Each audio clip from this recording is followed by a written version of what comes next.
inihahandog ang dulang. Tanikalang lagot.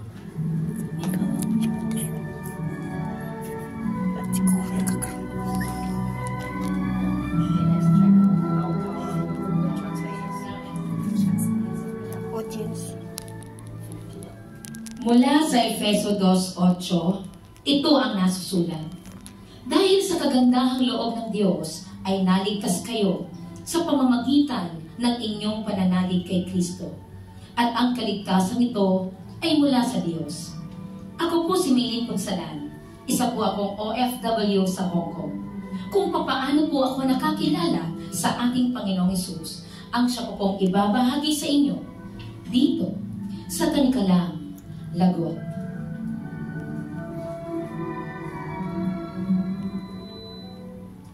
Hi, Mikay? Pinsan ni Sally, right?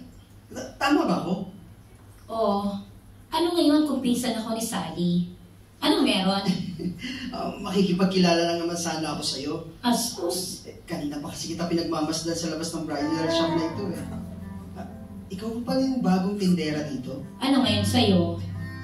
Siya nga pala ako si Dennis. Mas maganda ka pala sa malapitan. Sana maging kaibigan kita.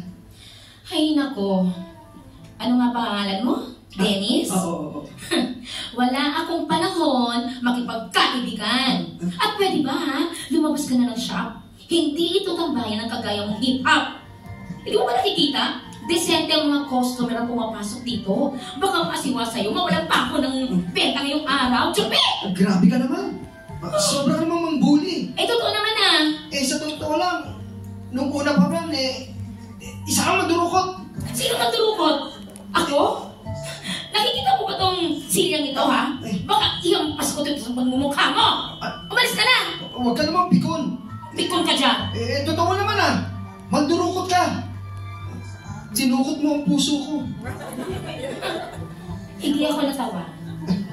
Hindi man kita napatawa ngayon, pero liligaya ka sa buhay ko kapag nagpakasal ka sa akin.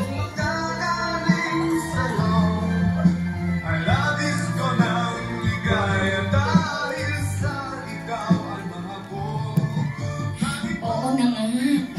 Yes na. Mahal na rin kita, Dennis. Talaga, Mikay? Oo. Pinaligaya mo ako ngayon. Mikay, pangako ko sa'yo, paliligayahin kita habang buhay.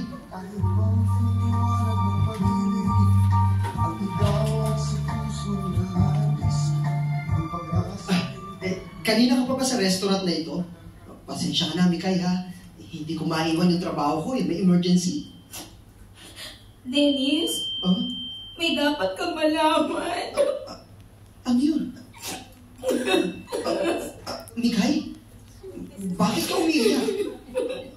May problema ka ba? Tayong dalawang may problema. Ano? Buntis ako, Dennis. Paano na to? Tsaka magagalit si Nenay at Itay. Uy, Dennis! Nag-ikot ka na dyan. Humihinga ka naman. Bakit natitilat yung mga mata mo? Dennis! Wala ito, Mikay. Nabigla lang ako. Wala akong maisagot eh. Dennis! Mikay, magpakasal na tayo. Ha?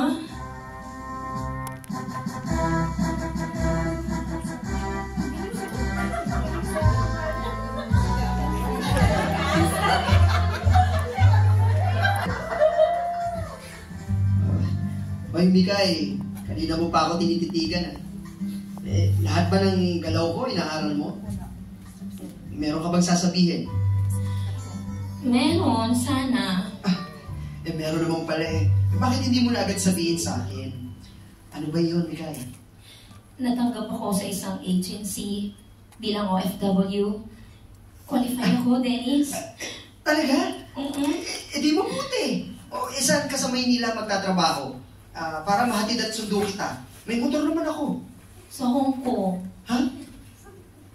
Sa Hong Kong? Oo. Binigla mo naman ako ron. Kailan ang flight mo? Next month na o 2 months from now? Sa Lunes na ang alis ko. Hinihintay na ako ng amo ko doon. Lunes? Teka. Ang bilis naman yata. Sandali ka lang ba ron?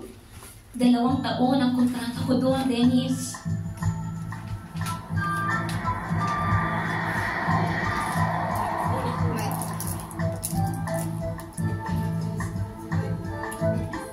Welcome sa Hong Kong!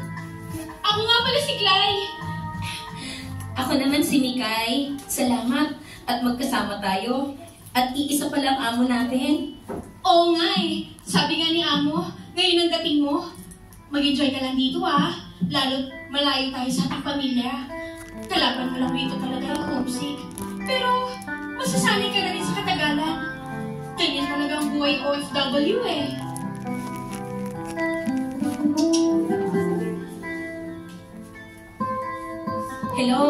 Hello, Dennis! Kamusta na kayo riyan? Hello, Mikay! Ayos naman kami dito, mahal. Teka, bakit hindi mo sinusuot ang mga padala ko? Yan lang yan lagi ang suot mo. Kaya kita binibilhan ng mga damit para maging tao ka. Tingnan mo yung tsura mo. Parang walang nagmamay-ari sa'yo. Suotin mo mga yun Tsaka huwag mong ipamibigay yun sa mga babae mo. At tsaka, bakit pupungay-pungay yung mga mata mo? Araw-araw ba, Dennis? Naglalasing ka? Hindi umiinom ako pero hindi araw-araw. Mikay, mahal. May ipagbibili ka ba? Wala na. Magpapadala ulit ako ng pera, Paggastos ninyo dyan ng mga bata. Salamat kung gano'n. Mikay, uwi ka na. Miss na kita eh.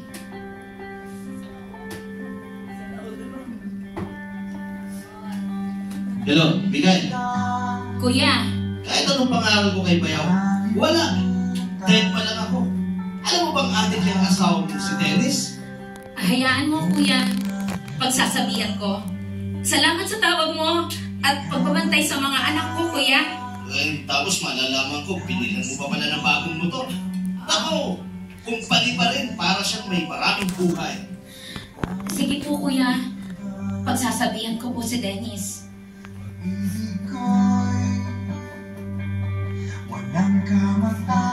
Salamat sa pagdating mo sa akin dito sa airport. Ewan ko ba, Clay? Bakit ang bigat-bigat ng kalooban kong umuwi? Mikay, basta laksan mo lang ang loob mo. Magpakatatag ka. Tapos alam mo ba yung asawa ko? Naiinis ako. Hindi niya sinasagot ang mga tawag ko. Tapos ikaw naman, friend, iyak ka naman dyan. Ano ka ba? Magbabakasyon lang ako. Tapos, babalik ulit ako sa trabaho natin.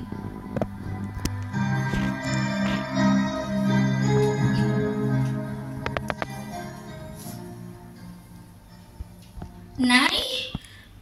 Bakit po wala si Dennis? Bakit po hindi sumama sa inyo para sunduin ako dito sa airport? Kanina pa po ako tumatawag sa kanya ayaw niya sagutin. Ako, palagay ko po may binubong pa-surprise sa akin yung asawa ko. Nay! Bakit kanya ng mga mukha niyo? Anak, tara na. Hinihintay ka na ni Dennis sa bahay niyo. Anak, Jillian. Bakit ba iyak ka nang iyak? Anak, magpakatatag ka.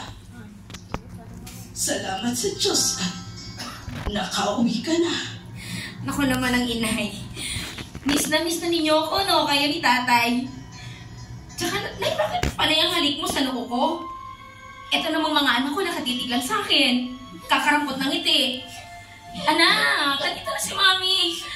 Yakapin na ninyo ako mga anak. Jillian? Mami! Miss kita!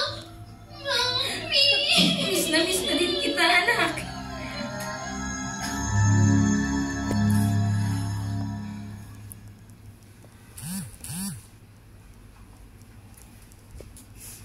Talaga naman ang pasurpresa ng asawa ko.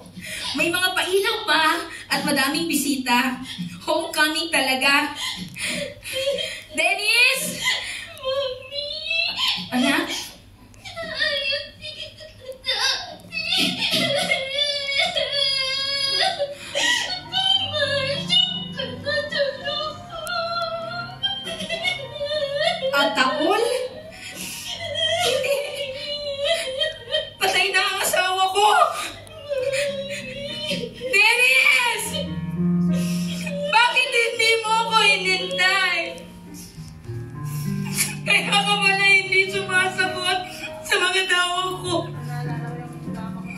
Dennis, di ba sabi ko sa'yo, alagaan mo ang sarili mo. Kasi uuwi naman ako. Asawa ka! Gumigising ka! Dennis! Dennis!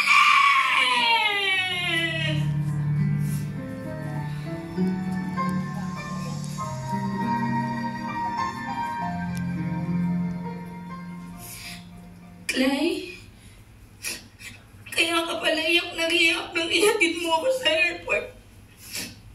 Alam mo na pala, pati ang amo natin.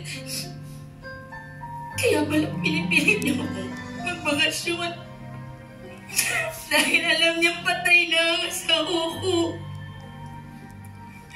Dahil wala na akong asawa. Wala na akong pasasalubungan. Ang mga sapatos, t-shirt at pantalon na gustong-gusto ng asawa ko. Bigay tayo. Nay! Ganyan talaga yung buhay eh. Ang gusto na tayo, gabot ang buhay niya. Hayaan mo na. Sandali. May dinaluhan nga pala akong simbahan. Born again church ito. Sama ka na lang sa akin sa linggo. Para naman kahit papano eh. Maaliw ka. Ito rin kasi yung nagpapagaan ng loob ko kapag may problema ako sa pamilya. Talaga. Ang pakikinig sa salita ng Diyos. Ang naging kaligayahan ko ngayon, Mikay. Sige, Clay. Sasama ko. Magsisimpa tayo. Kailangan kong maging matatag para sa mga anak ko, Clay.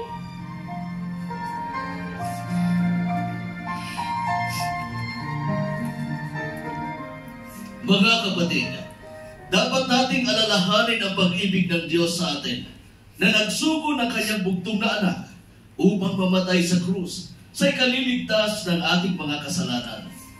Kung ikaw ay magtitiwala sa Kanya, ipapahayag ang iyong mga nagawang kasalanan at ihingi ng tawad sa Kanya. Ang Panginoong Hesus, handa kang patawarin at ikaw ay pagkakalooban niya ng buhay na walang hanggan. 70DZ702. Nung araw ding yon, tumanggap ako sa Panginoong Hesus. Wala pong pagkukunwari. Sadyang inaliw ako ng banal na espiritu na para ang aking kalungkutan. Ang pangungulila ko sa aking asawa. Mga pagsubok at problema sa mga anak ko dahil malayo ako sa kanila. Pero salamat at may Diyos akong tinatawagan, dinadasalan at tumutugon sa lahat ng aking mga pangangailangan.